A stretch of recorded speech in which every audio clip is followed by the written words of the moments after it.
બેસો.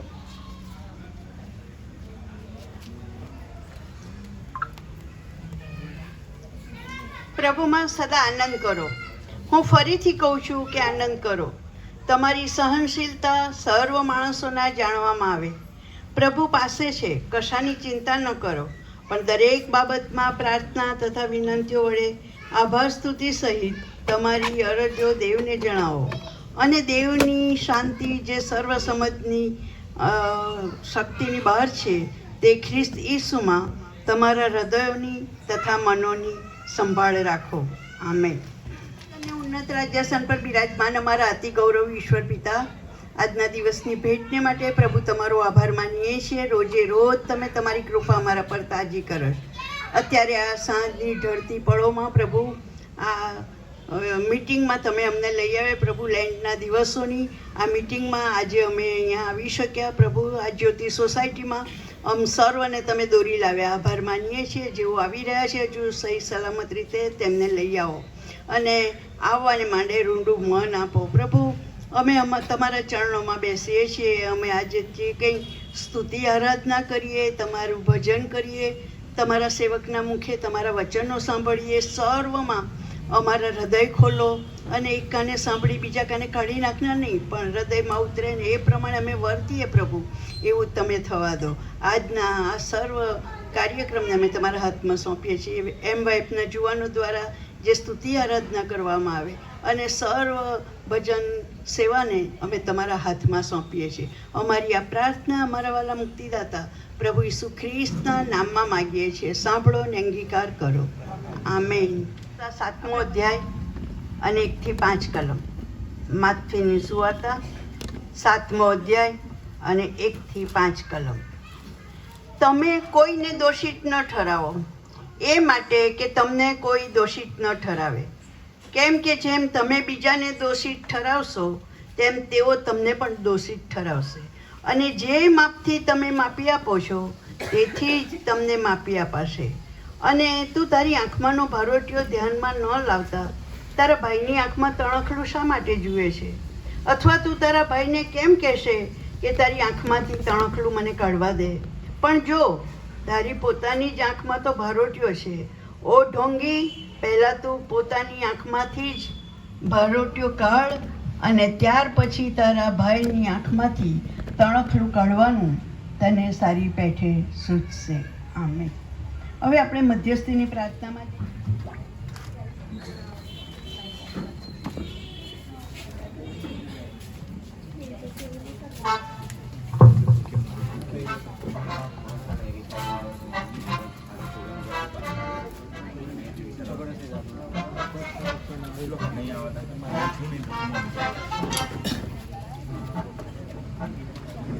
આવો આપણે આપણા સ્થાનો પર ઊભા થઈ અને તાળીઓ સહિત પ્રભુની સ્તુતિ આરાધનામાં જોડાઈએ. ગીતનું નામ છે યશુને હમે છુડાયા હૈ. આપણે તાળીઓ સહિત જેમ દાઉદે પ્રભુની સ્તુતિ આરાધના કરી હતી તેમ આપણે પણ પ્રભુની સ્તુતિ આરાધના કરીએ.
પ્રભુની સાથે વાત કરીએ પ્રાર્થના ગીતના સ્વરૂપમાં કે પરમેશ્વર પિતા, જ્યારે તમે અમારી સાથે હો છો ત્યારે અમારા જીવનમાં ઘણી ખુશીઓ આવે છે, પણ પરમેશ્વર એ ખુશીઓનો અમે તમને આભાર માનવાનું ભૂલી જઈએ છીએ.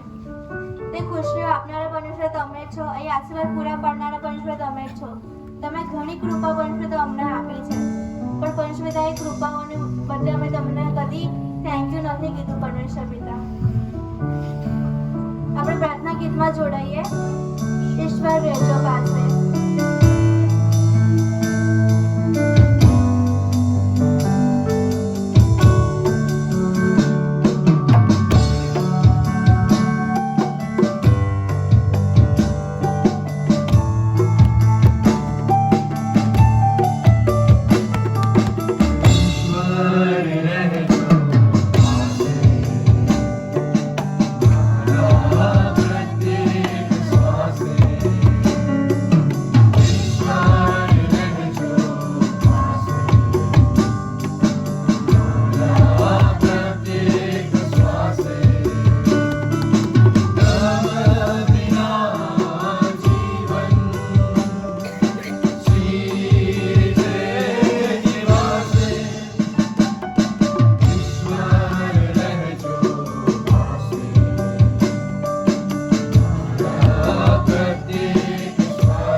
આપણા સૌના જીવનોમાં કાંટા સ્વરૂપી ઘણા પરીક્ષણો આવ્યા છે અને પરીક્ષણની સામે લડવા માટે પરમેશ્વરે આપણને ઘણી કૃપાઓ આપી છે અને પ્રભુના વચનો એમ કહે છે કે જેઓ પરીક્ષામાં પાર ઉતરે છે તે સર્વ સુખી થાય છે.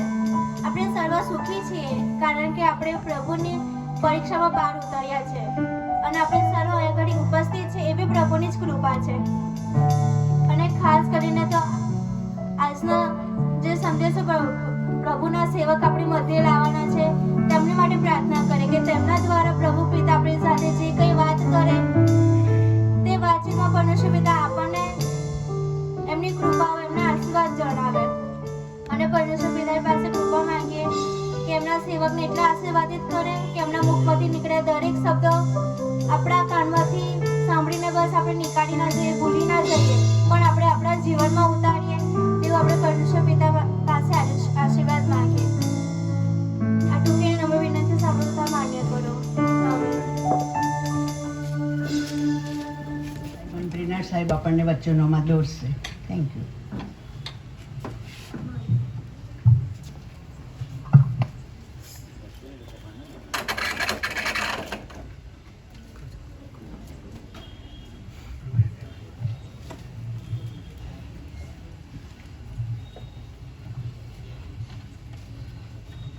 આપણે પ્રભુના ફરી એકવાર આભાર માનીએ કે એના લોક તરીકે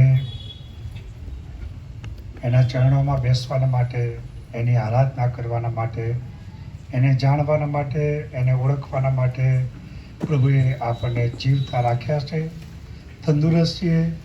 એની કૃપા આપણા બધા ઉપર પ્રભુએ તાજી કરી અને પ્રભુના નામને આપણે ખરેખર આભાર માનીએ કે આ લેન્ટના પવિત્ર દિવસોમાં પ્રભુ આપણને વચનો દ્વારા ઘણા નવા સત્યો શીખવે છે અને તમે બધા આજે ફરી એકવાર આ સંગતમાં જોડાયા છો.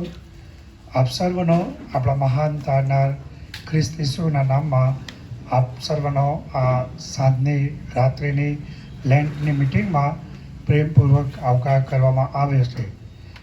આપણે પ્રભુનો આભાર માનીએ કે આપણી મંડળીમાં જે કારભારી ભાઈ બહેનો છે તેમની અદ્ભુત સેવાઓ છે અને એ સેવાઓની કદર એ નાણાં સમિતિ તરફથી દરેક મિટિંગમાં કરવામાં આવે છે અને અત્યારે પણ આ વિસ્તારના કારભારીને આપણે નાણાં સમિતિ તરફથી એક પેન પ્રતીક તરીકે એમની સેવાઓ, એમના મંડળી પ્રત્યેના સમર્પણ અને એમના યોગદાનના માટે આપણે પ્રભુનો આભાર માનતા આ સમયે એમને આ પેન આપીને એમનું અભિવાદન અને આભાર માનવામાં આવશે.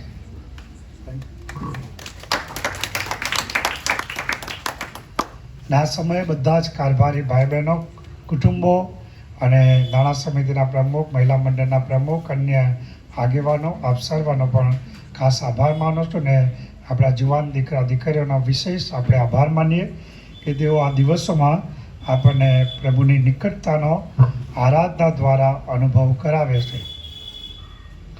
પ્રભુના વચનમાંથી જે શાસ્ત્ર પાઠ વાંચવામાં આવ્યો તેના ઉપર આપણે અભ્યાસ કરવા માંગીએ છીએ.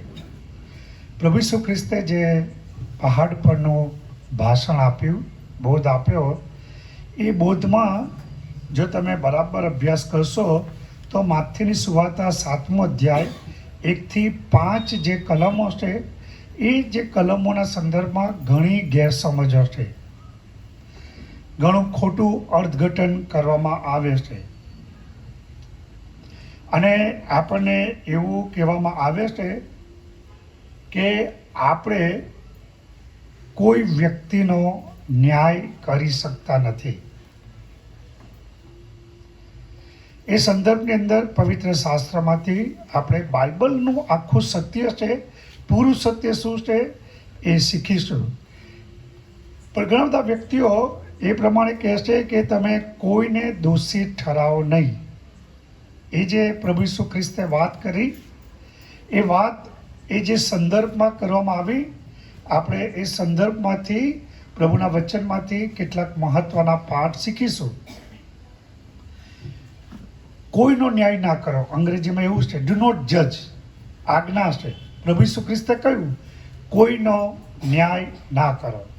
કોઈને દોષિત ન ઠરાવો, કોઈને ગુનેગાર ન ઠરાવો.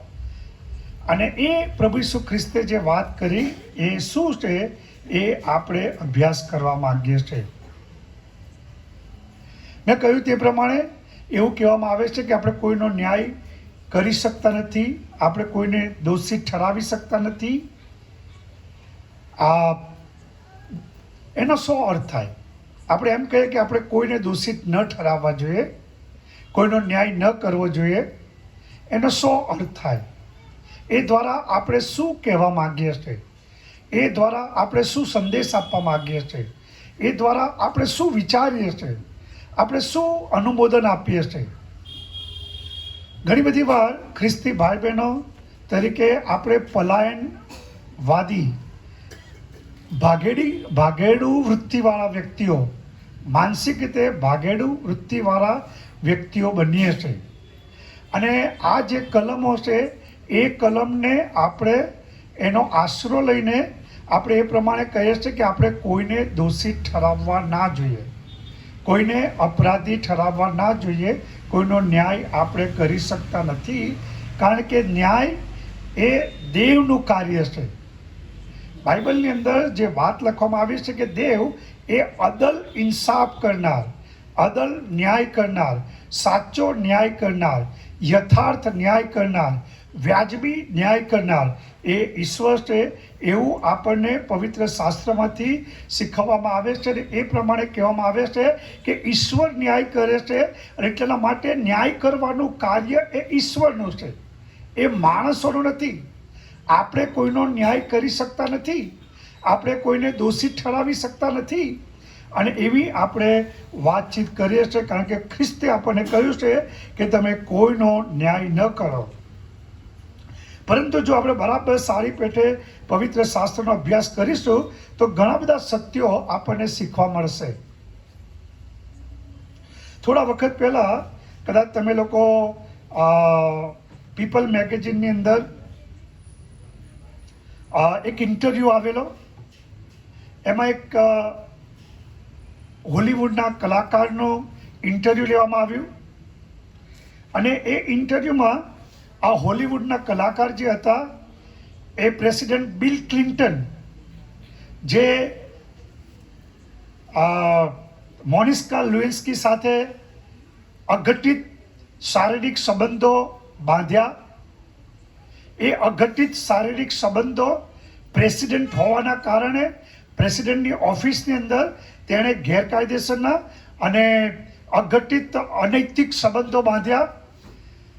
અને આ જે ફિલ્મ કલાકાર હતો બોલિવૂડનો, એ વ્યક્તિને જ્યારે ઇન્ટરવ્યૂ લેવામાં આવ્યું ત્યારે એણે આ જે પ્રેસિડેન્ટ ક્લિન્ટન અને મોનિકા લ્યુઇન્સ્કીના જે અઘટિત સંબંધો હતા એનો બચાવ કર્યો, એને વ્યાજબી ઠેરવ્યું. અને એમણે કહ્યું કે પ્રેસિડેન્ટ બિલ ક્લિન્ટને કંઈ ખોટું કર્યું નથી. પ્રેસિડેન્ટ બિલ ક્લિન્ટન એ પણ આપણા જેવા જ માણસો હશે.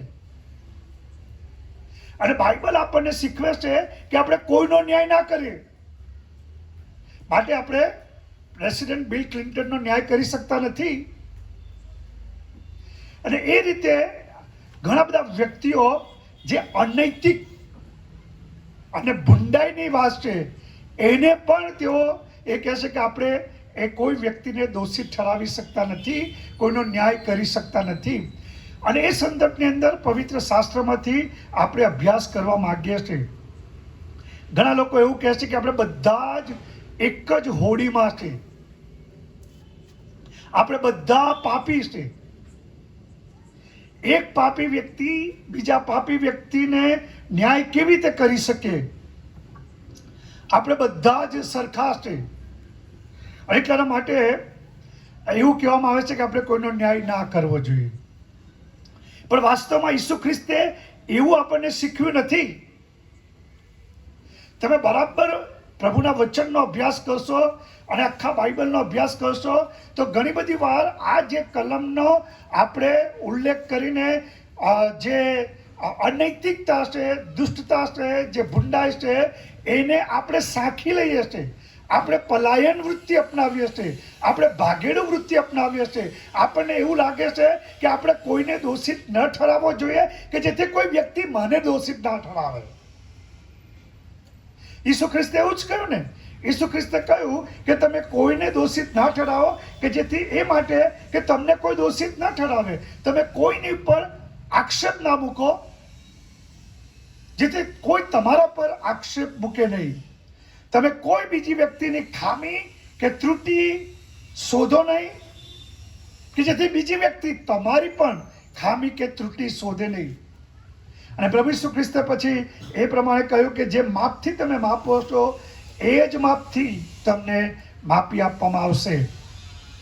અને એ બાબત આપણે પવિત્ર શાસ્ત્રમાંથી વાસ્તવિકતા શું પ્રભુ ઈસુ ખ્રિસ્તે શીખવ્યું છે અને ન્યાય કરવાના સંદર્ભની અંદર શું આપણે કોઈનો ન્યાય કરી શકીએ, શું આપણે કોઈને દોષિત ઠરાવી શકીએ, મંડળી તરીકે શું કોઈ વ્યક્તિને આપણે દોષિત ઠરાવી શકીએ, કોઈક વ્યક્તિને ગુનેગાર ઠરાવી શકીએ, કોઈક વ્યક્તિનો ન્યાય કરી શકીએ, શું કોઈક વ્યક્તિને આપણે શિક્ષા કરી શકીએ, કોઈક વ્યક્તિને સજા કરી શકીએ. કારણ કે આપણે બધા એક જ હોડીમાં છે, આપણે બધા પાપી છે, આપણે બધા ભૂલો કરીએ છીએ, આપણો સ્વભાવ છે, આપણામાં જૂનું માણસપણું છે, આપણે બધા એક યા બીજી રીતે નિષ્ફળ જઈએ છીએ, આપણામાં જુદા જુદા પ્રકારની ખામી છે, ત્રુટિઓ છે, આપણા ઘણા બધા વાંક છે, આપણામાં ઘણા બધા દોષ છે. અને એટલા માટે એ સંદર્ભની અંદર આપણે પોતાનામાં પણ ઘણા બધા દોષ છે, માટે આપણે કેવી રીતે બીજાનો ન્યાય કરી શકીએ. પ્રભુ ઈસુ ખ્રિસ્તે જે વાત કરી તે વાત બહુ જ મહત્વની છે. અને પ્રભુ ઈસુ ખ્રિસ્તે જે વાત જે કરે છે તે એ છે આ 3જી કલમની અંદર કે તું તારા આંખમાંનો ભારટ્યો ધ્યાનમાં ન લેતા તારા ભાઈની આંખમાંનું તણખલું શા માટે જુએ છે. અને જે શબ્દ પ્રભુ ઈસુ ખ્રિસ્તે વાપર્યો ભારટ્યો, જે શબ્દ પ્રભુ ઈસુ ખ્રિસ્તે વાપર્યો તે તણખલું. અને એ સંદર્ભ બહુ મહત્વનો છે. એ સંદર્ભમાં આપણે પવિત્ર શાસ્ત્રનો સમજવા પ્રયત્ન કરીએ કે પ્રભુ ઈસુ ખ્રિસ્તે જે વાત કરતા હતા, શિષ્યોને કહેતા હતા કે જે આપણો જે પ્રશ્ન છે તે એ કે આપણે સામાન્ય રીતે બીજા વ્યક્તિઓનામાં દોષ શોધવાનો, બીજા વ્યક્તિની ખામીઓ શોધવાની, બીજા વ્યક્તિઓની ત્રુટિઓ શોધવાની, બીજા વ્યક્તિઓનો વાંક શોધવાનો, બીજા વ્યક્તિઓની નબળાઈ શોધવાની એક સ્વાભાવિક મનુષ્ય, આપણો મનુષ્ય સ્વભાવ છે. આપણે કોઈ અહીંયા સંતો બેઠા નથી, અહીંયા કોઈ દૂતો બેઠા નથી. અને એટલા માટે એક વાસ્તવિક બાબત હું તમને સમજાવી રહ્યો છું તે કે આપણે બધા બીજાઓની અંદર વાંક શોધનારાઓ, ખામીઓ શોધનારાઓ, ટીકા કરનારાઓ, સખત ટીકા કરનારાઓ, આકરી ટીકા કરનારાઓ, નિંદા કરનારાઓ. અને આપણે ઘણી બધી વાર બીજાઓની અંદર જે નકારાત્મક બાબતો છે એને આપણે ઉજાગર કરનારાઓ, એને આપણે સોશિયલ મીડિયાની અંદર 2 વ્યક્તિઓ ભેગા થાય, 5 વ્યક્તિઓ ભેગા થાય અને એની અંદર એકબીજાની સાથે વાતચીત કરે ત્યારે આપણે બીજાઓના દોષ, બીજાઓની ટીકા, બીજાઓની નિંદા અને બીજાઓને દોષિત ઠરાવવાનું. ભલે ઈશ્વરના વચનો આપણને કહેશે કે આપણે દોષિત ન ઠરાવવું જોઈએ, પણ વ્યવહારિક જીવનની અંદર આપણે સોસાયટીઓમાં, ઘરોમાં, કુટુંબોમાં અને સ્કૂલોમાં, કોલેજોમાં, નોકરીના ક્ષેત્રોની અંદર દરેક જગ્યાએ તમે ત્યાં જાઓ તો બાઇબલ તો આપણને કહેશે કે આપણે દોષિત ના ઠરાવવું જોઈએ, કોઈનો ન્યાય ના કરવો જોઈએ. પણ એક મનુષ્ય સ્વભાવ છે કે આપણે બીજાઓના ખામીઓ ઝડપથી શોધવાની અંદર આપણે રાત દિવસ એની પર ધ્યાન આપીએ છીએ. એ આપણો મનુષ્ય સ્વભાવ છે.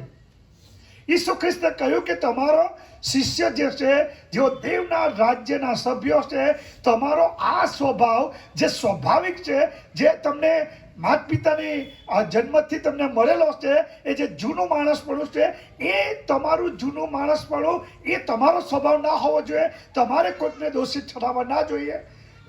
અને જો તમારો દોષિત ઠરાવવા છે તો પ્રભુ ઈસુ ખ્રિસ્તે વાત કરી છે, બહુ મહત્વની વાત છે, આપણે જોઈશું. શું પ્રભુ ઈસુ ખ્રિસ્તે વાત કરી તે ભારોટિયાની વાત છે. મેં તમને કહ્યું ભારોટિયો એટલે શું? શું? લાકડાનો મોટો બીમ, લાકડાનો મોટો બીમ જેને કહે મોબ કહેવાય. તમે જેવો છાપરાવાળા મકાન, તમે તો ગામડાઓમાં પહેલાંના જમાનાની અંદર ગામડામાં જે મકાન હોય તેની અંદર મોબ, લાકડાનો મોબ હોય. એ લાકડાના મોબ ઉપર આખો એ મકાન ટકી રહેલું હોય અને લાકડાના મોબ મોટા હોય, આડા હોય અને લાકડાના મોબમાંથી તમે સામેની વ્યક્તિ કઈ વસ્તુ પડી હોય તો તમને સ્પષ્ટ દેખાય નહીં. તમે એ વસ્તુની નક્કી ના કરી શકો ખરેખર શું વસ્તુ છે. કારણ શું છે કે વચ્ચે મોબ આવી જાય છે, એ મોટો ભારટીયો આવી જાય છે, જેના કારણે સામેની વસ્તુ જે તમારી આજો એ મોબની બરાબર પાસે પડી હોય, તમે આ સાઈડ પર હોય ને તમે ભારટીયાની પાછળ હોય, મોબની પાછળ હોય, તો જ્યાં વસ્તુ પડી છે એ તમને સ્પષ્ટ દેખાય નહીં અને તમે જાણે કે એ વસ્તુને સાચા અર્થની અંદર સાચી રીતે મૂલ્યાંકન ના કરી શકો કે ખરેખર શું છે. પ્રભુ ઈસુ ખ્રિસ્તે કહ્યું કે તમારી આંખમાં ભારોટીઓ છે, તમારી આંખમાં મોટા લાકડાનો બીમ છે, એટલે તમારી આંખ પોતાની જ આંધળી છે અને તમે એ કહે છે કે તમારી ભાઈની આંખમાંથી તમે તણખલું કાઢો છો. ઘાસ જેને કહી શકાય એ ઘાસ તમે કાઢો. એક શબ્દ છે લાકડાનો વહેર, સાંભળ્યું છે? લાકડાનો વહેર, લાકડાની રજ કાપે એટલે લાકડાની રજ હોય. એ રજ કેટલી બધી નજીવી બાબત છે, કેટલી સુલ્લક બાબત છે, કેટલી નાની બાબત છે. એને આપણે ગણનામાં પણ ના લઈએ, એને આપણે નોંધપાત્ર પણ ના લઈએ, એનું કોઈ મહત્વ નથી. તો તણખલું જે શબ્દ છે મૂળ ભાષાની અંદર એ લાકડાનો વેર કે જે નાની નાની રચકણો હોય, નાની નાની બાબતો હોય, નજીવી બાબતો હોય. પ્રભુ ઈસુ ખ્રિસ્તે જે વાત કરી તે કે જ્યારે તમે કોઈક વ્યક્તિનો ન્યાય કરો છો અથવા કોઈક વ્યક્તિનો તમે 5-10 વ્યક્તિઓ ભેગા મળ્યા, સોસાયટીમાં ભેગા મળ્યા, ચર્ચ છૂટ્યા પછી ભેગા મળ્યા, રસ્તા ઉપર ભેગા મળ્યા, ટોળામાં મળ્યા, બાકડા પર બેઠા, જ્યારે તમે 5-10 વ્યક્તિઓ ભેગા મળો છો અને પછી તમે શું કરો છો? તો પ્રભુ ઈસુ ખ્રિસ્તે કહ્યું તમે એકબીજાને દોષિત ઠરાવો છો અને તમે શું કરો છો? તો કે જે ઈસુ ખ્રિસ્તે કહ્યું કે તમારી આંખમાં ભારોટીઓ છે, એટલે કે તમારા ગુનાઓ એટલા મોટા છે, તમારા પાપ એટલા મોટા છે, તમારી ખામી એટલી મોટી છે, તમારી ત્રુટિ એટલી મોટી છે કે તમારી જે ત્રુટિ એટલી મોટી છે એ તમે ધ્યાનમાં લેતા નથી, એની તમે અવગણના કરો છો, એના પ્રત્યે દુર્લક્ષ્ય હો છો, એના વિશે તમે વાત કરતા નથી. અને તમારા ભાઈ જે છે એ ભાઈની નજીવી, સાધારણ, સામાન્ય, ગણનામાં ના લેવાય, વહેર જેવી, ઘાસ જેવી, તણખલા જેવી. અને એ જે પ્રભુ ઈસુ ખ્રિસ્તે વાત કરી અને એ જે નાની નજીવી બાબતને તમે એને મોટું સ્વરૂપ આપો છો. આપણે ગુજરાતીમાં કહેવત છે ને, રજનું ગજ કરવું, કાગનો વાગ કરવો, રજનું ગજ કરવું. એટલે નજીવી બાબત જે છે એ નજીવી બાબતને આપણે મોટું સ્વરૂપ આપીએ અને એ બાબત આપણે દિન પ્રતિદિનના જીવનની અંદર જોઈએ છે. કારણ શું છે કે આપણે બધાને બીજાઓની ખામી, ત્રુટિ, નબળાઈ, વાંક, દોષ એ શોધવામાં આપણને સારું લાગે છે, આપણને આત્મસંતોષ થાય છે, આપણને એમ થાય છે કે બીજાઓ તો બહુ જ વાંક મોટા છે અને આપણે પોતાની જાતને તપાસતા નથી, પોતાના વાંક જોતા નથી, પોતાની ભૂલો જોતા નથી અને આપણે એવું માનીએ છીએ કે આપણે જે કરીએ છીએ ટીકાઓ કરવી કે નિંદાઓ કરવી કે બીજાઓના દોષ શોધવા, એની અંદર આપણે એમાં રચ્યા પચ્યા રહીએ છીએ. એટલા માટે પોતાનો દોષ ઉપર આપણે ધ્યાન આપવાની જરૂર છે, પોતાના જીવનની તપાસ કરવાની જરૂર છે. આપણે આ લેન્ટના સમયમાં છે, અને લેન્ટના સમયની અંદર પ્રભુનું વચન આપણને જે શીખવે છે તે કે જ્યારે તમે આ જે બાબત છે કે જ્યારે તમે બીજાઓનો ન્યાય કરો છો તો પ્રભુ ઈસુ ખ્રિસ્તે જે વાત કરી તે કે તમારા જે ગુનાઓ મોટા છે, તમારી જે ભૂલો મોટી છે, એ સંદર્ભની અંદર તમે વિચાર કરો. તમારી ભૂલો એ ભારોટિયા જેવી છે અને તમે તણખલા ઉપર ધ્યાન કેન્દ્રિત કરો છો. એટલે પ્રભુ ઈસુ ખ્રિસ્તે આપણને એવું નથી કહ્યું કે તમે ન્યાય ના કરો. જો ત્યાં શું લખ્યું છે? ત્યાં લખ્યું છે ઓ ઢોંગી. ઓ ઢોંગી એટલે શું? પ્રભુ ઈસુ ખ્રિસ્તે કહ્યું ઓ ઢોંગી. એવા વ્યક્તિઓને પ્રભુ ઢોંગી કહે છે કે જે વ્યક્તિઓ પોતાની મોટી અને ગંભીર પ્રકારની ભૂલો અને પાપો અને દોષ અને નબળાઈઓ ભૂલીને ભાઈની કે બહેનની કે બીજાની નાની નાની વાતો ઉપર ધ્યાન કેન્દ્રિત કરે છે. અને એ વ્યક્તિને પ્રભુ ઈસુ ખ્રિસ્તે ઢોંગી કહ્યું છે. એ વ્યક્તિને પ્રભુ ઈસુ ખ્રિસ્તે ઢોંગી કહી છે કે જે બીજાઓની આકરી ટીકા કરે છે, બીજાઓની સખત ટીકા કરે છે. હવે આ તો કેવી બાબત છે? કોઈ ન્યાયાધીશ છે, બરાબર? ન્યાયાધીશ જે છે એ ન્યાયાધીશ ન્યાયની ખુરશીમાં બેઠા હોય અને ન્યાયાધીશ એ ન્યાય કરે, એ ખોટું નથી, એ ખરાબ નથી. એ ન્યાયાધીશનું કામ છે. ન્યાયાધીશ તટસ્થતાથી બધા પુરાવાના આધારે એ ન્યાય કરે છે. પરંતુ ધારો કે એ ન્યાયાધીશ એ કોઈ ભ્રષ્ટાચારનો કેસ એનો એ ન્યાય કરતા હોય અને ભ્રષ્ટાચારનો કેસનો ન્યાય કરતા ન્યાયાધીશ પોતે જ ભ્રષ્ટાચાર કરે, પોતે જ પૈસા લે, પોતે જ પૈસા લઈને ન્યાયને ઊંધો વાળે, તો આપણે શું કહી શકીએ કે ન્યાયાધીશ ઢોંગી છે. ઢોંગી શબ્દ એના સંદર્ભમાં વપરાય છે. બનાવટી છે, એ અસલ નથી, એ ખરો નથી, એ ખરેખર ન્યાયી નથી, એણે ન્યાય તોડ્યો નથી. એણે ખરેખર તો એણે ન્યાયનું અપમાન કર્યું, ન્યાયની મસ્કરી કરી. એણે ચોક્કસ ન્યાય આપ્યો, ન્યાય તોડ્યો, પરંતુ એ ન્યાય એણે નાણાં લઈને એ ન્યાય એણે ઊંધો વાળી દીધો. એટલા માટે એ ન્યાયાધીશ ન્યાયાધીશ નથી. પ્રભુ ઈસુ ખ્રિસ્તે કહ્યું કે જ્યારે તમે બીજાઓનો ન્યાય કરો છો ત્યારે પ્રભુ ઈસુ ખ્રિસ્તે એક વાત કરી, એ વાત બહુ જ મહત્વની છે. જો ત્યાં શું લખ્યું છે? ઓ ઢોંગી, પહેલા તું પોતાની જ આંખમાંથી ભારોટિયો કાઢ અને ત્યાર પછી તારા ભાઈની આંખમાંથી તણખલું કાઢવાનું તને સારી પેઠે સૂઝશે. એટલે તમારે ન્યાય કરવાના સંદર્ભમાં પ્રભુ ઈસુ ખ્રિસ્તે મનાઈ નથી કરી. દોષિત ઠરાવવાના સંદર્ભમાં પ્રભુ ઈસુ ખ્રિસ્તે મનાઈ નથી કરી. કોઈક વ્યક્તિના તણખલો જેવી જે ભૂલો છે એના વિશે આપણે બેદરકાર કે દુર્લક્ષ મંડળી સેવી શકે નહીં. ભલે તણખલા જેવી ભૂલો હોય, ભલે નજીવી ભૂલો હોય, ભલે નાની ભૂલો હોય, કારણ કે જે ઈશ્વરની આપણે આરાધના કરીએ છીએ એ ઈશ્વર અતિ પવિત્ર છે, અતિ ન્યાયી છે અને એની આંખ એ કોઈ પણ પ્રકારની નજીવી ભૂલ પણ જોઈ શકતું નથી. એવા ઈશ્વરની આપણે આરાધના કરીએ છીએ. એટલા માટે નજીવી જે વાતો છે, નજીવી જે ભૂલો છે, નજીવા જે પાપો છે, નજીવી જે નબળાઈઓ છે, નજીવી જે ત્રુટિઓ છે, નજીવી જે ખામી છે, એને પણ આપણે દૂર કરવાની છે. એને પણ આપણે એને દૂર કરવાના માટે પ્રયત્ન કરવો જોઈએ. એમાં આપણે બેદરકાર રહી શકતા નથી. મંડળી બેદરકાર રહી શકે નહીં, કારણ કે તણખલા જેવી બાબત છે. એમાં શું? ના વાલાઓ, ના. પવિત્ર શાસ્ત્ર બાઇબલ આપણને શિક્ષણ આપે છે. રાજા દાઉદ એને નાથાન પ્રબોધકોએ દોષિત ઠરાવ્યો.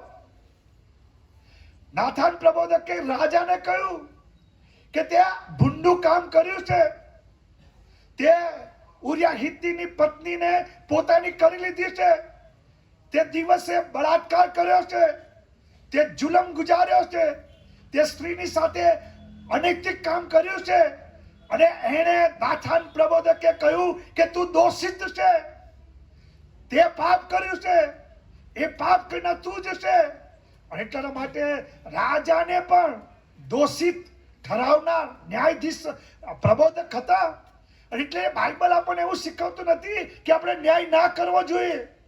ઘણી બધી વાર મંડળીઓની અંદર એ પ્રકારની માનસિકતા કેળવવામાં આવે છે કે આપણે મંડળીની અંદર ચલાવી લેવું જોઈએ, આપણે ન્યાય કરી શકતા નથી, આપણે કોઈને દોષી ઠરાવી શકતા નથી, આપણે કોઈની પર કાર્યવાહી કરી શકતા નથી, આપણે નિર્ણય કરી શકતા નથી, આપણે કોઈની પર એક્શન લઈ શકતા નથી. ના વાલાઓ, પવિત્ર શાસ્ત્ર બાઇબલ આપણને સ્પષ્ટ કહે છે કે આપણે તણખલા જેવી બાબતોને પણ ધ્યાનમાં લેવી જોઈએ.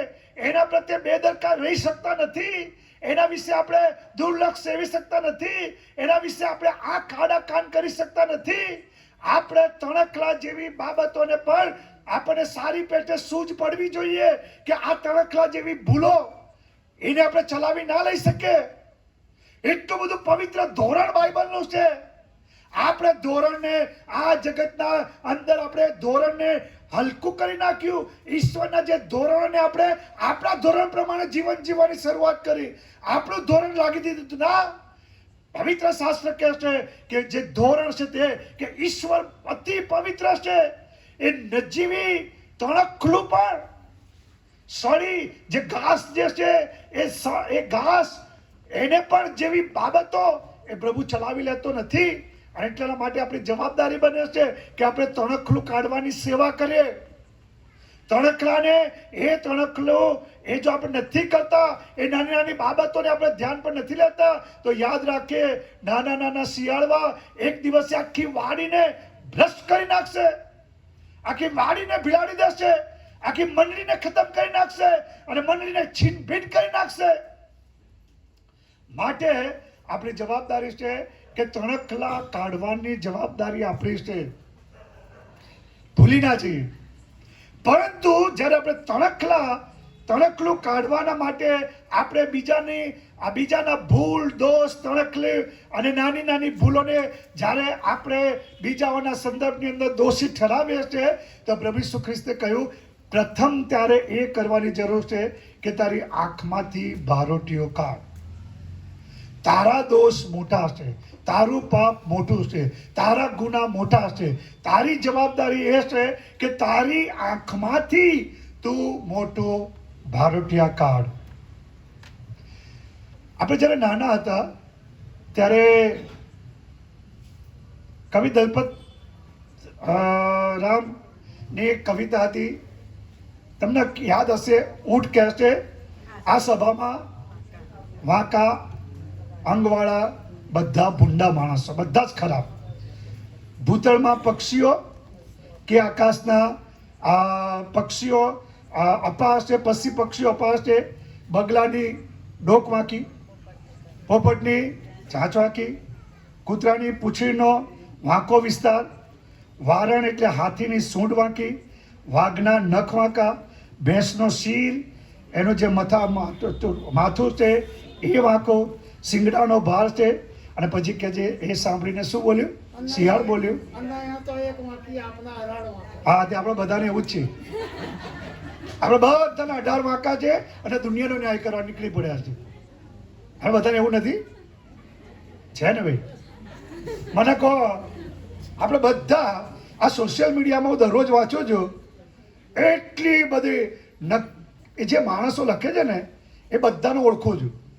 કોઈ વેલ્યુ નથી, કોઈ મૂલ્ય નથી જે લખનારા છે, કોઈ વજન નથી, પણ લખશે દરરોજ. એમના 18 વાંકા છે. મંડળીને કોઈ મદદ નહીં કરવાની, મંડળીમાં એને કોઈ કામ નહીં કરવાનું. બેઠા કે કામ ધંધો નહીં, નોકરી નહીં, ઘરની જવાબદારી નહીં, કશું જ નહીં. આખો દિવસ 24 કલાક બેસી રહેવાનું, સોશિયલ મીડિયામાં લખવાનું. અને તમને ગમે છે? તમને નથી ગમતો? તમને ગમે છે ને મોબાઈલ? તમને ગમે છે? તમને કહું, ઘરે બેઠા પછી આમ જોઈને ફોરવર્ડ કરશો, કરો છો? કેટલા બધા ફોરવર્ડ કરે છે, પછી બીજાને બતાવશો એ આવું આવ્યું. સી એકચ્યુઅલી આ જે બાબત છે બીજાઓના દોષ શોધવાની, બીજાઓના વાંક શોધવાની, એમાં આપણને બહુ જ આનંદ પડે છે, સારું લાગે છે. પાછા દેવળમાં તો આપણે બધા સંતો પણ બહાર ગયા અને સોસાયટીના નાકે બેઠા અને બધું જ સારું. માટે વાલાઓ, હું તમને કહું કે પ્રભુ ઈસુ ખ્રિસ્તે જે વાત કરી તે બહુ જ મહત્વની છે કે આપણે પોતાની આંખમાંથી એ જે મોટા મોટા ભારતીય છે મારે પણ કાઢવાની જરૂર છે. હું પણ એટલો દોષી છું જેટલા તમે છો. હું કંઈ તમારો ન્યાય કરવા આવ્યો નથી. તમને જ્યારે કહું છું ત્યારે એ વધારે મારા માટે એટલું સાચું છે. મારે મારા જીવનને વધારે જોવાની જરૂર છે. હું બીજાઓને સંદેશો આપી શકતો નથી જ્યાં સુધી મારામાં વાંક છે, મારામાં ગુનાહ છે જે મોટા છે, જે નુકસાન કરતા છે. મારી પ્રાથમિક જવાબદારી બને છે કે મારે મારા આંખમાંથી ભારતીયો કાઢો. કેટલા બધા પ્રભુના સેવકો એ મંડળીમાં ભારતીયો કાઢવાની સેવા નહીં કરતા કે તણખલું કાઢવાની સેવા નહીં કરતા. બધા ડરી ડરીને જીવે છે. એક્શન લઈશું તો આપણને તકલીફ થશે, લોકો વિરોધમાં જશે, લોકો તોફાન કરશે, લોકો સામે પડશે. કેટલા પાદરી સાહેબો આવે છે ને, બધા બધું ચલાવી રાખે. કોઈ ખરાબ બોલે તોય ચલાવી રાખે, બોલવાનું જ નહીં. પ્રભુએ કહ્યું છે આપણે ન્યાય નહીં કરવાનો, આપણે કોઈને દોષિત નહીં ઠરાવવાનું. પ્રભુએ કહ્યું છે ને, એટલે આપણે કોઈને દોષિત નહીં ઠરાવવાનું. તમે બધા સાચા, તમે પણ સાચા, તમે પણ સાચા, તમે પણ સાચા, આય સાચો, બધાય સાચા, હું સાચો ને તમે સાચા. એના કારણે મંડળીઓ ખલાસ થઈ ગઈ. મંડળીઓ ખલાસ થઈ ગઈ કારણ કે ઈસુ ખ્રિસ્તનું જે શિક્ષણ છે તે આપણે સમજ્યા નથી. ઈસુ ખ્રિસ્તે કહ્યું છે, જો તમને ઓકે ચલો મારી સાથે તમે ખોલો. તમે પાઉલ પ્રેરિત જો મહત્વની વસ્તુ, પાઉલ પ્રેરિતે જે રોમનોના પત્ર 2 અધ્યાયની 1લી કલમમાં બહુ જ અદ્ભુત વાત કરી આપણે બધાએ. હું તો હંમેશા યાદ રાખું છું, કલમ મારા માટે પણ બહુ મહત્વની છે. 2 અધ્યાયની 1લી કલમ. એ માટે હે બીજાઓનો ન્યાય કરનાર માણસ, તું ગમે તે હો, તું બહાનું કાઢી શકતો નથી. કેમ કે જે બાબત વિશે તું બીજાનો ન્યાય કરે છે તેમાં તું પોતાને અપરાધી ઠરાવે છે. કેમ કે તું ન્યાય કરનાર પોતે પણ તે જ કામ કરે છે. બોલો શું કર્યું? બીજાઓની ટીકા કરનાર. આપણે દાખલા તરીકે કોઈક વ્યક્તિ દારૂડિયો છે, બરાબર? આપણે એની ભયંકર ટીકા કરી, એને ઉતારી પાડી, એમાં કશું વાંધો નથી, એ કરવું જ જોઈએ એમાં પાપના બી સંદર્ભની અંદર. પણ આપણા હૃદયની અંદર ઈર્ષા છે, આપણા હૃદયની અંદર ધિક્કાર છે, આપણા હૃદયની અંદર ધૃણા છે, આપણા હૃદયની અંદર અણગમો છે, આપણા હૃદયની અંદર દ્વેષ છે, આપણા હૃદયની અંદર અદેખાય છે, આપણા હૃદયની અંદર અંદર ઘમંડ છે. એટલા જ ગંભીર પાપો છે. એ ભારતીય સમાન છે. પેલા તો દેખાય છે, એ પાપ તો દેખાય છે, પણ અંદર જે આપણે અંદર પાપો છે એ દેખાતા નથી. અને એટલા માટે આપણે પોતાની જાતને દોષિત ઠરાવીએ છીએ. આપણે દોષિત અંદરથી દોષિત પણ આપણે લાગે છે. અને એટલે આપણે કહીએ છીએ કે ના, હું કોઈનો ન્યાય કરી શકતો નથી. ના વાલાઓ, બંને બાબતો મહત્વની છે. આપણે ભારતીય પણ કાઢવાનો છે અને તણખલું પણ કાઢવાની છે. પ્રભુ ઈસુ ખ્રિસ્તની ઈચ્છા એવી છે કે આપણી સેવાઓ ભારતીય કાઢવાની અને તણખલું કાઢવાની સેવાની અંદર આપણે સામેલ થઈએ. મંડળી એના માટે છે. મંડળીનું પવિત્રીકરણ થવું જોઈએ. લેન્ટનો સમય છે, જે સમય છે તેની અંદર આપણે બધાને વધારે ચિંતન કરવાની જરૂર છે. આપણે બધાને વધારે મનન કરવાની જરૂર છે. બધાને વધારે પોતાની જાતને અઘરા પ્રશ્નો પૂછવાની જરૂર છે. આપણે બધાને વધારે પોતાની જાતને તપાસવાની જરૂર છે. આપણે બહુ જ પોતાની જાતની આલોચના કરવાની જરૂર છે. આપણે પોતાના દોષોના સંદર્ભની અંદર બહુ નરમ સ્વભાવ અપનાવીએ છીએ. પોતાના દોષોના સંદર્ભમાં આપણે બહુ નબળું વલણ અપનાવીએ છીએ. એને આપણે સાંખી લઈએ છીએ, એને આપણે સહન કરી લઈએ છીએ. એમાં આપણને કશું ખોટું લાગતું નથી. પોતાની નબળાઈ, પોતાની ખામી, પોતાની ત્રુટીને આપણે સુંવાળી બનાવી દઈએ છીએ. અને બીજાના જે દોષ છે, બીજાના જે પાપ છે, બીજાની જે ભૂલો છે, બીજાનો જે ત્રુટીઓ છે, એને આપણે બહુ સખ્તાઈથી, કડકાઈથી આપણે એ લઈએ છીએ. એના પ્રત્યે બહુ આકરા બનીએ છીએ. ના વાલાઓ, ના. બાઇબલ કહે છે ખરો ખ્રિસ્તી વ્યક્તિ પોતાની જાત પ્રત્યે આકરો હોય, પોતાની જાત પ્રત્યે કડક હોય, પોતાની જાત પ્રત્યે એને વધારે એ દોષિત ઠરાવવો જોઈએ. એને પોતાની જાતને દોષિત ઠરાવવી જોઈએ કે મારામાં શું ખામી છે. તમે ને હું પોતાની જાત પ્રત્યે સોફ્ટ ના હોઈ શકીએ, સોફ્ટ ના હોઈ શકીએ. ખરો ખ્રિસ્તી કદી પોતાની જાત પ્રત્યે સોફ્ટ ના હોઈ શકે. પોતાની જાત પ્રત્યે આકરો હોય અને બીજાઓના દોષ પ્રત્યે દયાવાન હોય, કૃપાળુ હોય. એ બીજાના દોષ પ્રત્યે હંમેશા દયાથી વર્તે, જો તમને આ જ વસ્તુ પ્રભુ ઈસુ ખ્રિસ્તે જે વાત કરેલી લુકની સુવાર્તા 6 અધ્યાયની અંદર 36 ને 37મી કલમમાં આ જ વસ્તુ પ્રભુ ઈસુ ખ્રિસ્તે કહ્યું, અને એની વાત પ્રભુ ઈસુ ખ્રિસ્તે જે કહી એ એક કોન્ટેક્સ બહુ જરૂરી છે. 37મી કલમ 36મી કલમ, માટે જેવો તમારો બાપ દયાળુ છે તેવા તમે દયાળુ થાવ, કોઈનો ઇન્સાફ ન કરો એટલે તમારો ઇન્સાફ નહીં કરાશે, કોઈને દોષિત ન ઠરાવો અને તમને દોષિત ઠરાવવામાં નહીં આવશે, માફી આપો અને તમને માફ કરવામાં આવશે. અહીંયા જે શબ્દ છે છોડો ને તમને છોડાશે એવું નથી, માફી આપો અને તમને માફ કરવામાં આવશે. એટલે પ્રભુ ઈસુ ખ્રિસ્તે જે વાત કરી તે કે આપણે બીજાઓના ગુનાઓ દોષો પ્રત્યે આપણે દયાળુ બનવાની જરૂર છે, આપણે પ્રેમાળ બનવાની જરૂર છે, અને પોતાના દોષો અને પોતાના ગુનાઓ પ્રત્યે આપણે આકરા બનવાની જરૂર છે. જો તમે પવિત્ર શાસ્ત્ર મંડળીઓમાં શું પ્રોબ્લેમ હતા શરૂઆતની મંડળીમાં, મારી સાથે તમે 1 કોરિન્થી 5મો અધ્યાય તે પાઉલ પ્રેરિતે કહ્યું, શું કહ્યું? ખરેખર મારા સાંભળવામાં આવ્યું છે કે તમારામાં વ્યભિચાર છે, અને તે વળી એવો વ્યભિચાર કે જે વિધર્મીઓમાં પણ ચાલતો નથી, એટલે કે કોઈએ પોતાની સાવકી માને રાખી હતી, એમ છતાં એ બાબતમાં શોક કર્યાને બદલે તો તમે મગરૂર થાવ છો, તમે અભિમાન કરો છો. અરે મંડળીની અંદર ભયંકર પાપ છે કોરિન્થી મંડળીમાં, અને તમને દુઃખ થતું નથી, તમે ચલાવી લો છો, તમે સાંખી લો છો, તમે સહન કરો છો. પ્રભુનું વચન કહે છે, પાઉલ કહે છે કે ના, આપણે એવું ના કરવું જોઈએ. આપણે મંડળીની અંદર તણખલું પણ ના ચલાવી લેવું જોઈએ કે ભારોટીઓ પણ ના ચલાવી લેવું જોઈએ. મેં તમને જે વાત કરી તે વાત કહીને બંધ કરીશ. મારી સાથે તમે ખોલો કે બાઇબલની અંદર ઘણી બધી વાર આપણે ખોટી દલીલો કરીએ છીએ, અને એ વાત એક તમને વાત એ ત્યાં લખી છે, મારી સાથે તમે ધ્યાનથી વાંચો. માથેની સુવાર્તા 18મો અધ્યાય 15મી કલમ, વળી જો તારો ભાઈ તારી વિરુદ્ધ અપરાધ કરે તો એને દોષિત નહીં ઠરાવવાનું એવું લખ્યું છે, એનો ન્યાય નહીં કરવાનો એવું લખ્યું. શું લખ્યું? તારો ભાઈ મંડળીમાં અપરાધ કરે કે કુટુંબમાં અપરાધ કરે કે ઘરમાં અપરાધ કરે કે ગુનો કરે કે ભૂલ કરે કે એનામાં તમને પાપ માલુમ પડે તો શું કરવાનું? સાંખી લેવાનું, ચૂપ રહેવાનું, શાંત રહેવાનું. શું કરવાનું ભાઈ? એને શું કરવાનું? નથી શિક્ષા લખ્યું. પહેલામાં પહેલી વસ્તુ એકાંતમાં લઈ જવાનું, બરાબર? એને પહેલા વસ્તુ એને એકાંતમાં લઈ જવાનું. પછી શું લખ્યું છે? એકાંતમાં લઈ જઈને તેનો દોષ તેને કહે. એ જ ઈસુ ખ્રિસ્તે કહ્યું, તમે કોઈને દોષિત ના ઠરાવો, જેથી કોઈ તમને દોષિત ના ઠરાવે. એ જ ઈસુના શબ્દો છે, તેનો દોષ તેને કહે. કીધું ને, ત્યાં શું કીધું પ્રભુ ઈસુ ખ્રિસ્તે? તમે કોઈને દોષિત ના ઠરાવો, જેથી કોઈ તમને દોષિત ના ઠરાવે.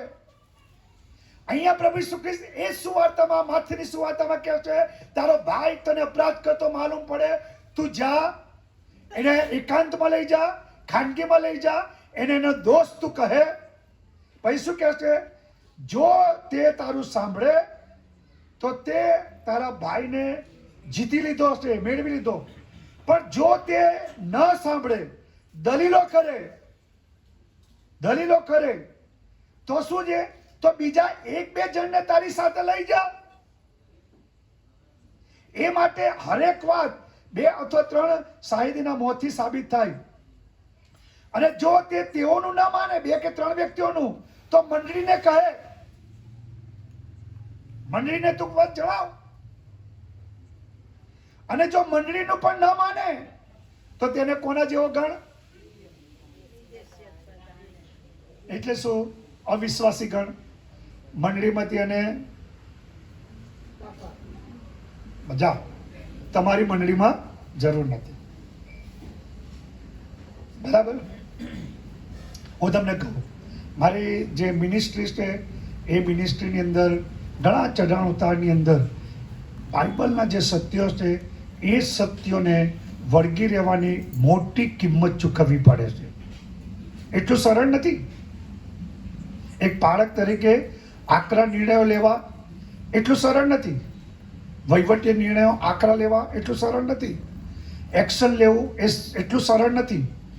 કોઈ વ્યક્તિ ભયંકર ભૂલો કરે ને એના કારણે મંડળીને નુકસાન થાય અને એને હું ચલાવી લઉં તો એક દિવસે દેવની હજુરમાં ઊભો રહીશ અને ઈશ્વર મને પ્રશ્ન પૂછશે કે સાયમન બેનાર્ડ, મેં તને આ મંડળી પર મૂક્યો, આ વ્યક્તિએ મંડળીનું આટલું મોટું નુકસાન કર્યું, તું કેમ ચૂપ રહ્યો? હું તમને કહું કે પાપ અથવા તો અનૈતિકતા કે નૈતિક બાબતો બહુ ગંભીર છે વાલાઓ. એ તણખલા જેવી હોય કે બારોટિયા જેવી હોય, પણ બધું જ આપણે એના સંદર્ભમાં આપણે કામ કરવાનું છે. માટે મારી વિનંતી છે કે આપણે બને ત્યાં સુધી ટીકાઓ જે છે, અને અંગ્રેજીમાં કહે છે ફોલ્ટ ફાઇન્ડર, હંમેશા બીજાઓની ખામીઓ શોધવાની, એ માનસિકતા તમારી ના જ હોવી જોઈએ. હંમેશા બીજાનામાં સારું શોધવાની માનસિકતા હોવી જોઈએ. બીજામાં શું સારું છે, એની નબળાઈના બદલે એની મજબૂતાઈ શું છે. હું તમને કહું, આજથી તમે આ લેન્ટના સમયમાં તમે નક્કી જ કરી નાખો કે હું કદી આ લેન્ટના સમય દરમિયાન ટીકા નહીં કર્યો, કોઈની ટીકા નહીં કર્યો, કોઈનામાં ખામી નહીં શોધો, કોઈનામાં નબળાઈ નહીં શોધું, કોઈની ખરાબ વાત નહીં કરું, કોઈ મારા મોં બંધ કરી નાખીશ. અને બીજો નિર્ણય કરો કે આ લેન્ટના સમયમાં મારા ઘરમાં મારો દીકરો હોય, મારી પુત્રવધુ હોય, મારી પત્ની હોય કે મારી સાસુ હોય, સસરા હોય, મારો ભાઈ હોય કે બહેન હોય કે મારી મંડળીમાં મારા પાળક હોય કે સભાસદ હોય, હું મારી મંડળીમાં મારા જે સભ્ય જે લોકો છે એમનામાં સારું શું છે, કઈ બાબતો એમનામાં હકારાત્મક છે, કઈ સારી બાબત છે, એ હું શોધીશ. અને મારામાં શું ખામી છે, શું ત્રુટિ છે, એ હું દરરોજ શોધીશ. આટલું કરો, જો મંડળીમાં ઉપરથી નીચે પરિવર્તન થશે. મારામાં શું ખામી છે એ હું શોધીશ વ્યક્તિગત રીતે, બીજામાં શું સારું છે એ હું શોધીશ, અને કોઈની ટીકા નહીં કરું. ઓકે? એટલા માટે પ્રભુ ઈસુ ખ્રિસ્તે એવું નથી કહ્યું કે તમે ન્યાય ના કરો, તમે કોઈને દોષિત ના ઠરાવો. દોષિત ઠરાવવાના સંદર્ભમાં એ વાત છે. અને છેલ્લે જ્હોન વેસ્લીની વાત છે, બહુ જ અદ્ભુત વાત જ્હોન વેસ્લીની મને યાદ આવી. એક માણસ બહુ જ કંજૂસ હતો, લોભી હતો, અને જ્હોન વેસ્લી એને માન નતા આપતા કારણ કે લોભી ને કંજૂસ હતો. એક દિવસે આ ભાઈએ ધર્માદામાં બહુ જ નજીવું દાન આપ્યું. પરિણામે જ્હોન વેસ્લી એની ઉપર ઉકળી ઉઠ્યા. એણે જાહેરમાં એને ઠપકો આપ્યો, જાહેરમાં એની ટીકા કરી. આ વ્યક્તિ જેની ટીકા જ્હોન વેસ્લીએ કરી, એ વ્યક્તિ જઈને જ્હોન વેસ્લીને ખાનગીમાં મળ્યા, અને ખાનગીમાં મળીને એમણે જ્હોન વેસ્લીને કહ્યું કે હું છેલ્લા ઘણા અઠવાડિયાથી વનસ્પતિ અને પાણી પર મારું જીવન નિર્વાહ કરું છું. અને એમણે જ્હોન વેસ્લીને સમજાવતા હતા કે તેમના બદલાણ થયું તે પહેલા તેમને ઘણા બિલ ચૂકવવાના બાકી હતા. માટે તેઓ હરેક બાબતની અંદર કરકસર કરતા અને પોતાના માટે કંઈ ખરીદી કરતા નહોતા, જેથી કરીને જે બિલો ચૂકવવાના માટે જે લેણદારો છે એ લેણદારોને એક પછી એક તે નાણાં ચૂકવી દે. અને કહેતા હતા કે ખ્રિસ્તે મને પ્રમાણિક બનાવ્યો છે. તેથી મારી હૃદયની ઈચ્છા છે કે મારા જે પડોશીઓ છે, જેમને મારું બધું દેવું બિલ બાકી છે ચૂકવવાના, એ બધાને એ બિલ હું ચૂકવી દઉં, જેથી એમને ખાતરી થાય કે આ જે વ્યક્તિ છે એ વ્યક્તિમાં ઈશ્વરની કૃપાએ કેટલું મહાન કામ કર્યું અને એના જીવનને કેવું બદલી નાખ્યું, અને એને કેટલો અપ્રમાણિક વ્યક્તિમાંથી પ્રભુ એને પ્રમાણિક બનાવ્યો, એ ખાતરી થાય. એ માટે હું થોડું મારાથી દાન અપાઈશ, થોડુંક જ આપું છું, પણ હું મારું દેવું પ્રમાણિકતાથી ચૂકવી રહ્યો છું. અને જ્હોન વેસ્લીને ખબર પડી કે મેં બહુ મોટી ભૂલ કરી, આ વ્યક્તિને મેં ખોટી એનો ન્યાય કર્યો, અને જ્હોન વેસ્લીએ એ વ્યક્તિની માફી માગી. બોલા ભાઈ બહેનો, ઘણા બધા વ્યક્તિઓની સાચી પરિસ્થિતિ શું છે આપણે જાણતા નથી, પણ આપણે ટીકા કરીએ છીએ. આપણે પૂરું સત્ય જાણતા નથી, આપણે ટીકા કરીએ છીએ. આપણે પુરુષ સત્ય જાણવાના માટે કદી પ્રયત્નો કરતા નથી, પણ આપણે ટીકા કરીએ છીએ. તમને ને મને કોઈની ટીકા કરવાનો અધિકાર નથી. કારણ આપણી પાસે પૂરું સત્ય નથી, પૂરી માહિતી નથી, પૂરું જ્ઞાન નથી, પૂરી આપણે ચિત્ર આપણને ખબર નથી. પૂરું ચિત્ર કેવળ એને ખબર છે. માટે મારી વિનંતી છે કે આપણે આ લેન્ટના સમયમાં ઓછી ટીકાઓ, ઓછી ખામીઓ શોધીએ અને વધારે ખૂબીઓ શોધીએ અને એ દ્વારા આપણે જીવન જીવીએ. પ્રભુ આ વચનો સમજવાની કૃપા આપે. Thank you. God bless you. કે તે આપણને છેલ્લી પ્રાર્થનામાં દોરશે ને પછી આપણે આકાશમાંના બાપ બોલી અને સાહેબ સ્તુતિ વચન ઉચ્ચારશે.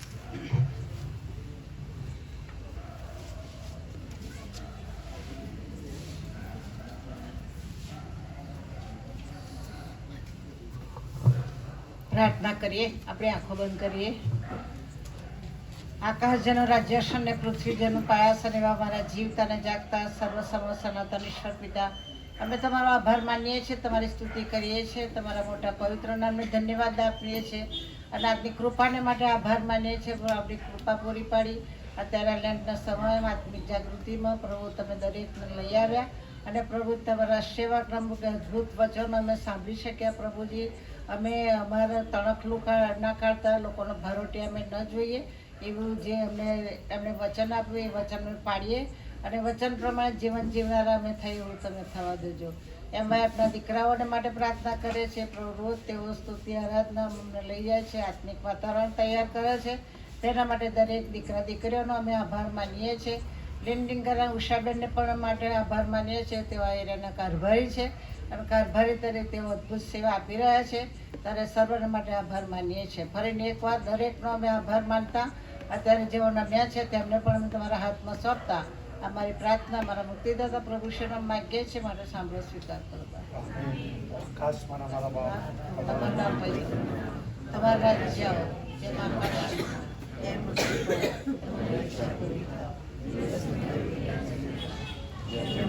માફ કર્યા છે.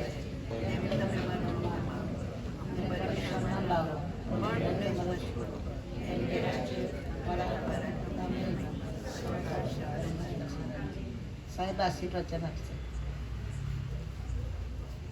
આશીર્વાદ સ્વીકારીએ. હવે આપણા તારના પ્રભુ ઈસુ ખ્રિસ્તની કૃપા, ઈશ્વર પિતાનો પ્રેમ, પવિત્ર આત્માની સંગત આપ સર્વની સાથે સદા સર્વકાળ રહો. આમીન, આમીન અને આમીન. Thank you.